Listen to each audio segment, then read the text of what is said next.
Hey leader, David Burkus here, organizational psychologist and author of 4 best-selling books on helping teams do their best work ever. And in this video, we're going to talk about how to manage a remote team and keep your sanity.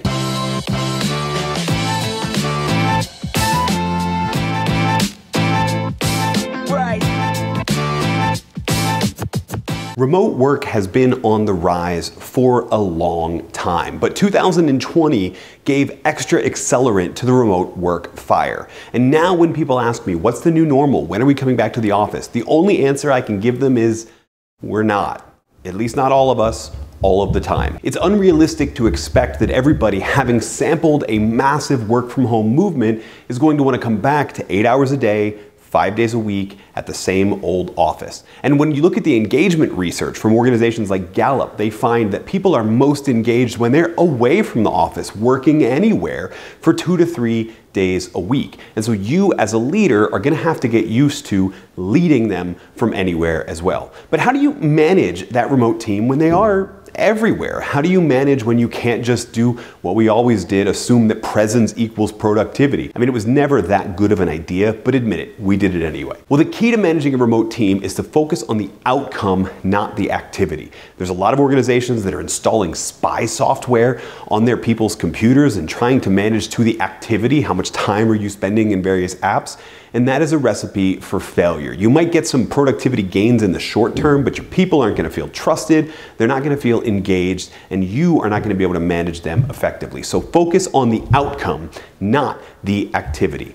In the same vein of focusing on outcome, not the activity, there's 3 ways that manifests in your day-to-day activities as a leader. Let's hit all 3. The first thing you need to do is to set objectives mutually. There might have been a time when everyone was in the office and you were looking over their shoulder where you could just give orders and tell people what to do and exactly how to do it.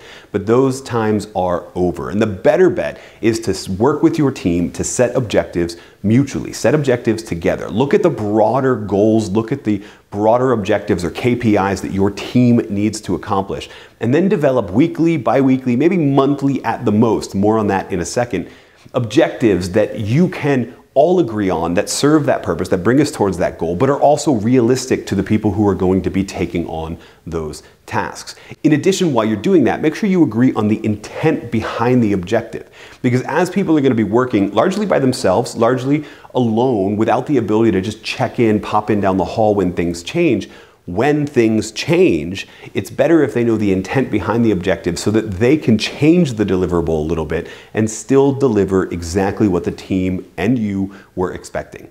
Now, while you're setting those objectives mutually, make sure you're also shortening the time frame. You notice I said a week, 2 weeks, or a month. There's a lot of research that people work better when they work on those short time frames, but you are going to have a lot of course corrections, a lot of realizations, just like why we need to agree on the intent. You're going to have a lot of things that change when people go off after agreeing with you, go off to work on their own. And so it's better if you have shorter time frames so that everybody can keep each other updated about their weekly or bi-weekly or monthly objectives and how well they're doing, instead of waiting 3 months to find out that somebody delivered something totally unexpected. Now, the next thing we need to do after we've set objectives mutually is to track progress regularly. Now, I've talked about this in a bunch of different videos, that progress is a potent human motivator. But the important thing to note about progress in this capacity is that it's much harder to see. You are not checking in with people, you're not getting those high fives or attaboys or attagirls all of the time. And so as a leader, you need to be finding other ways to demonstrate that your team is making progress towards the objective and that individuals are making progress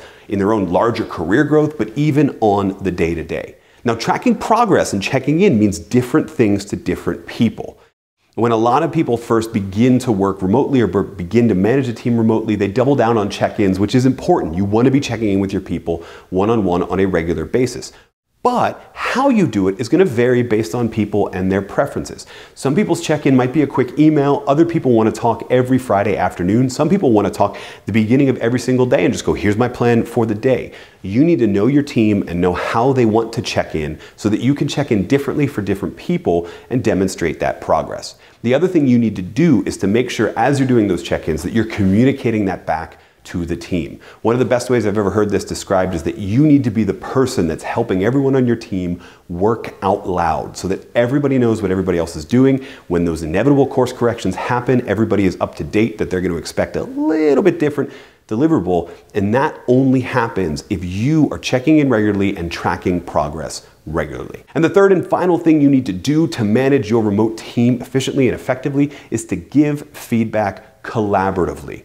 Meaning feedback is not just you telling them how well they did or how well they're doing, but it's a broader conversation. Before you go into any feedback conversation, however, make sure that you are isolating people problems from process problems. You might be in a situation where you think somebody is underperforming, and then if you do a little bit of investigation, you'll find that the real reason they're underperforming is that they don't have the resources they need, or somebody that they need to do their work from another team is just non-responsive.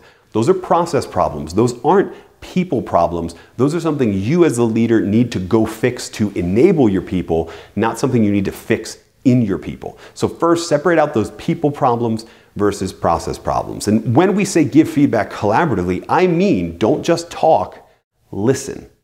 If you couldn't figure out a people problem from a process problem before you went into the feedback conversation, listen so that now is the time to help ascertain whether or not people need extra resources, extra training, better coworkers, whatever it is.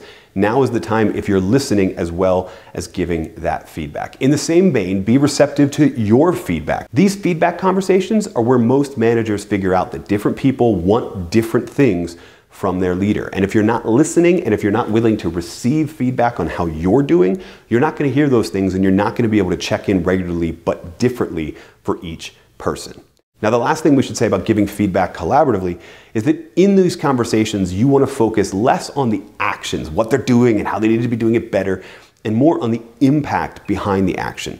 People don't want to be micromanaged, and when they feel like they're being told they're doing something wrong and not told why it matters so much, that's when the feeling of micromanaging creeps in. But if you focus on the impact behind it, I'm asking you to do it this way because so-and-so needs this deliverable in this format, or I'm asking you to do it a little bit more efficiently, or I'm asking you to communicate with the team a little bit more because we need to hear X. Whatever it is that the rest of the team is expecting from the individual you're giving feedback to, that's what we want to focus on so that they understand the impact behind their actions and are not only more motivated to correct it, but are better prepared to deliver those things to the team efficiently and maybe even find their own ways to improve upon the process. Now, as I said at the top, what all of these methods have in common is that they focus on the outcome, not the activity. If you are setting objectives mutually, you are focused on the outcomes you're asking people, and then what can we do in the shorter time frame to make sure that we're on the path to hit those objectives. Even when you're tracking progress regularly, you're not focused on tracking progress as you spent this much time doing the activity, you're focused on tracking progress towards the mutually desired objective. And when you're giving feedback collaboratively, you are giving feedback, yes, on the activity, but you're doing it by focusing on the impact behind it and how it affects whether or not we as a team are going to hit those objectives that we set mutually. If you take all of it together and you focus on the outcome, not the activity, you'll find something amazing. You'll find that people willfully engage in the activities without you needing to track them and bring you closer to those outcomes than you ever thought possible. Hey, thanks so much for watching this video all the way to the end. If you liked it, make sure you're subscribed to the channel because we post content like this on a regular basis. And if you really liked it and you want to go deeper, then check out our totally free course, 3 Days to a More Motivated and Aligned Team. It's a totally free video course and you can get it at davidburkus.com/3days. We'll see you there.